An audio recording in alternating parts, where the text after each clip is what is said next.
Good morning everyone. দেখেছো সকালবেলা ঝিমাতে ঝিমাতে টলতে টলতে দাঁড়িয়ে আছি। খুব কষ্ট করে ঘুম থেকে উঠেছি। এতদিন 6:30 7টায় উঠতাম, ছেলের ছুটির কারণে এখন 5:30টায় উঠতে হচ্ছে। সকালবেলা আমার ম্যান্ডেটারি মেডিসিন যেটা আমার লাগবেই, থাইরয়েডের ওষুধ নিয়ে হাতে নিয়ে দাঁড়িয়ে আছি। এর বাইরের ওয়েদারের দিকে তাকিয়ে তাকিয়ে ভাবছি 10 দিন পর ছেলেকে নিয়ে স্কুলে যাব, তাও ওয়েদারটাও আমার বাচ্চাচ্ছে। কি কপাল আমার। আসলে কি বলতো, ছেলেটা মোটে হাঁটতে চায় না। বৃষ্টির মধ্যে কোলে কোলে নিয়ে খুব কষ্টও হয়, খুব সমস্যাও হয়। কি আর করা যাবে। চলো তোমাদের সাথে শেয়ার করি আজকের বাইরের ওয়েদার। দেখছো, ভোর রাত থেকে বৃষ্টি শুরু হয়েছে এবং মুষলধারে বৃষ্টি হচ্ছে, মুষলধারে। বাইরে বেরিয়ে দেখি বক্সের মধ্যে, আমার বারান্দার মধ্যে অনেকটা জল এসছে, প্রচণ্ড জল এসছে, কারণ জানলাগুলো খোলা ছিল। যাই হোক, চলো জলদি জলদি ঘরটা ঝাড় দিয়ে নিই। বেশি কথা বলে বেশি সময় নষ্ট করা যাবে না, কিন্তু আমি খুব জলদি জলদি তোমাদের সাথে মর্নিং রুটিনটা শেয়ার করছি। ছোটো ঘরটা খুলি, ছোটো ঘরটা থেকেই আমি ঘর ঝাড় দেওয়া শুরু করি। এটা আমাদের ছোটো ঘর। এখানে একটা কম্পিউটার আছে, দেখবে। এই কম্পিউটারে আমার বর বসে কাজ করে বর্তমানে। এই কম্পিউটারটা আমাকে বিয়ের আগে আমার মামা গিফট করেছিল। তো আর এটা আমার বরের ল্যাপটপ। আর এই কম্পিউটারটা অনেক দিন ইউজ করা হয়নি বলে একটু খারাপ হয়ে গেছিলো, তো আমার বর সারিয়েছে, মানে মনিটর আর সিপিইউটা। এখন ওই কাজ করে, ভবিষ্যতে যখন ছেলের কম্পিউটার ক্লাস থাকবে তখন আমার ছেলে ইউজ করবে। আর এই গাছগুলো তো দেখিয়েছি, আমার বরের খুব পছন্দের গাছ। এখানে ম্যাক্সিমাম মানি প্ল্যান্ট আছে আর লাকি বাম্বু আছে। চলো চলে আসি, তাড়াতাড়ি ভাত বসাতে হবে। এই ভাত বসিয়ে দিয়েছি, সবাই ঘুমাচ্ছে। আসলে কি বলতো, আমি না সকাল সকাল উঠে কাউকে তেমনভাবে ডেকে ডিস্টার্ব করি না। তার কারণ কি, আমাকে যেহেতু বেরাতে হবে, তাড়াহুড়ো আছে, তাই আমি সকাল সকাল উঠে রান্নাটা বসিয়ে দিই। দেখো বাইরের ওয়েদার দেখো, বৃষ্টি ক্রমশ বাড়ছে। যাই হোক, যেটা বলছিলাম, আমার কি মনে হয়, আমি যদি আজকে ঘুমাই, ঘুমানোর সময় যদি কেউ এসে আমাকে ডিস্টার্ব করে, আমি যেমন বিরক্ত হব, তেমন আর উল্টো দিকে যে মানুষটা আছে তারও বিরক্ত হওয়াটা উচিত। সেই জন্য আমার ঠিক পছন্দ নয় কারোর ঘুমের সময় তাকে ডিস্টার্ব করে তোলা। কারণ সামান্য কিছু কাজ করার জন্য কাউকে ঘুম ভাঙিয়ে ডেকে তুলবো? আর তার থেকেও বড় কথা, আমি না একা একা কাজ করতে খুব ভালোবাসি। চলো জামা কাপড়টা জলদি জলদি কেচে নিই। কাল রাতে জামা কাপড় ভিজিয়ে রেখেছিলাম।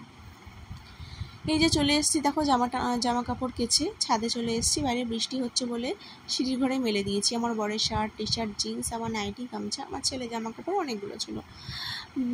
তো চলো, এত কিছুর মধ্যে আজকে ব্রাশ করতে লেট হয়ে গেল। আসলে আমার একটু জলদি ব্রাশ করার অভ্যাস, কিন্তু আমি আগে জলদি জামা কাপড়টা কেচে নিলাম আজকে। তার কারণ যদি একটু রোদ ওঠে তাহলে জামা কাপড়টা বাইরে মেলে দেবো, এই কথা ভেবে। তো তাড়াতাড়ি করে ব্রাশ করে নিই। এই ব্রাশ করার ফাঁকে নয় তোমাদের সাথে একটু গল্প করে নেওয়া যাবে। তো ব্রাশ করতে করতে তোমাদেরকে বলি যে আমি ব্রাশ ট্রাশ করে নিয়েই যাব ঘর মুছতে।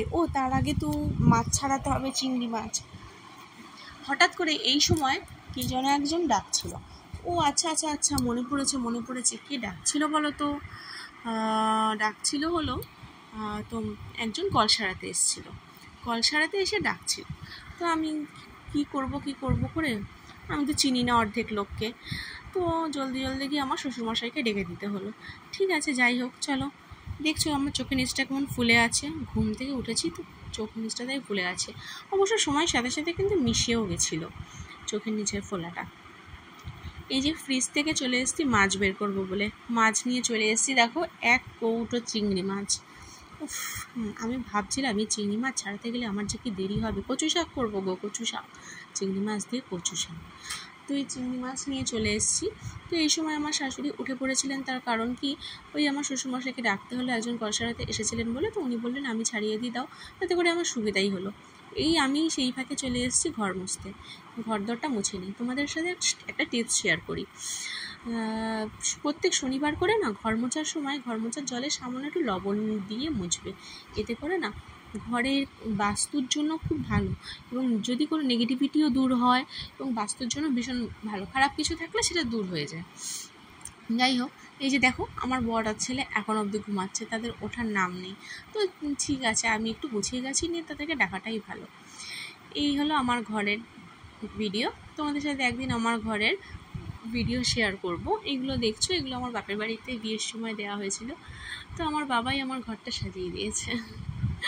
যাই হোক চলো, এই যে দেখছো সার্থক জানলাটাও দখল করে নিয়েছে। সিঁড়িঘরের উপরে 3টে বস্তা তুলে দেওয়া হয়েছে খেলনায়, তাতেও হয় না, আমার জানলাটাকে ওর দখল করতে হয়। উফ, মানে আর কি বলবো, ছেলেটার বাইরে বেরোনো মানে একটা করে গিফট আর জানলা দেখো। চলো জলদি জলদি ঘরটা মুছে নিই। ও তার আগে তোমাদের দেখাই, এটা আমার ঠাকুর ঘর, এটা আমার। তো এখানে আর আমাদের নিচেও ঠাকুর ঘর আছে, তোমাদেরকে আগের একটা ভিডিওতে বলেছিলাম। তো কালিম্পংয়ের ঠাকুরটা আমি এখানে এনে বসিয়েছি। আর কার্তিক যে দেখছো সেটা আমার মুখে দেওয়া হয়েছিল কার্তিক। আর গণেশ ঠাকুরটা ওই ঘরে ড্রেসিং শোকেসের উপর থাকতো, আমার ছেলে নিয়ে সেখানে রেখেছে।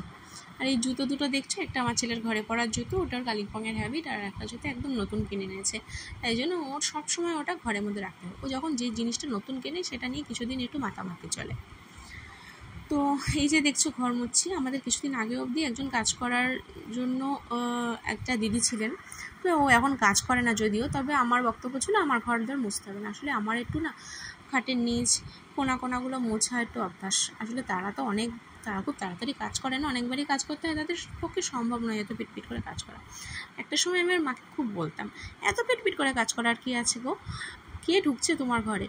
কিন্তু এখন বুঝি আসলে কেউ ঢুক না ঢুকুক, এটা হলো মনের স্যাটিসফ্যাকশন যে আমার ঘরটা সব দিক থেকে নিট অ্যান্ড ক্লিন আছে। আমি এই ঘর, আমার ছোটো ঘরটা, আমার বারান্দা, আর বারান্দার সামনে আর একটা বারান্দা আছে, এইটা আমি মুছে নিই। আর বাদ বাকি আমার শ্বশুর শাশুড়ি ঘর, তাদের বারান্দাটা পরে আমার শাশুড়ি মুছে নেয়, কারণ এখন টেবিলে বসে চা বিস্কুট খাওয়া হবে, ধুলো ফেলা হবে, নোংরা হবে, আর আমি তো একটু পরে বেরিয়ে যাবো, তাই জন্য আমি চটজলদি আগে ওই দিকটা মুছে নিই। চলো তোমাদের সাথে শেয়ার করি আমি আজকে কী কী রান্না করলাম। এটা হলো ভাত, আলু সিদ্ধ আছে, আর এটা হলো শুক্তো, সর্ষে পোস্ত দুধ দিয়ে শুক্তো করেছিলাম কালকে, এটা আমার খুব ভালো লাগে খেতে, আমার বরেরও। এটা হলো চিংড়ি মাছ দিয়ে কচু শাক। আসলে কি রান্নার সময় না ভিডিওটা করতে পারিনি, তার কারণ হলো অনেকটা দেরি হয়ে যাচ্ছিলো। এটা হলো ডাল, সকালবেলা আমার ছেলে ডাল, আলু সিদ্ধ, ডিম সিদ্ধ দিয়ে খেয়ে বেরাবে। এখানে আছে দেখো আলু ভাজা আর বেগুন ভাজা। আলু ভাজা দিয়ে আমি, আমার ছেলে, আমার বর, আমার শাশুড়ি খাবো, আর বেগুন ভাজাটা আমার শ্বশুরের জন্য, কারণ ওনার সুগার। আর নিচে আছে চিকেন, কালকের চিকেন। তো এইগুলো রান্না হয়েছে। আর আমার ছেলের জন্য যে চিকেনটা, ওই যে ওটা প্রেশার কুকারে দেখো সেদ্ধ হচ্ছে, তো ওটা একটু নরম হওয়ার জন্য, সফট হওয়ার জন্য প্রেশার কুকারে দিয়ে দিয়েছি, ও এসে দুপুরবেলা এসে খাবে। তো চলো এইবার আমি তাড়াহুড়ো করে স্নানটা করে নিই, অনেক হয়ে গেছে, এবার তাড়াহুড়ো করে করতে হবে। ও মাই গড, এসে দেখি বিছানাই তোলেনি দেবা। উফ, অন্যান্য দিন যখন ছুটি ছিল তখনও তোলেনি। চলো যাই হোক, বিছানা রেখে ফেলে যাওয়া যাবে না, তুলেনি।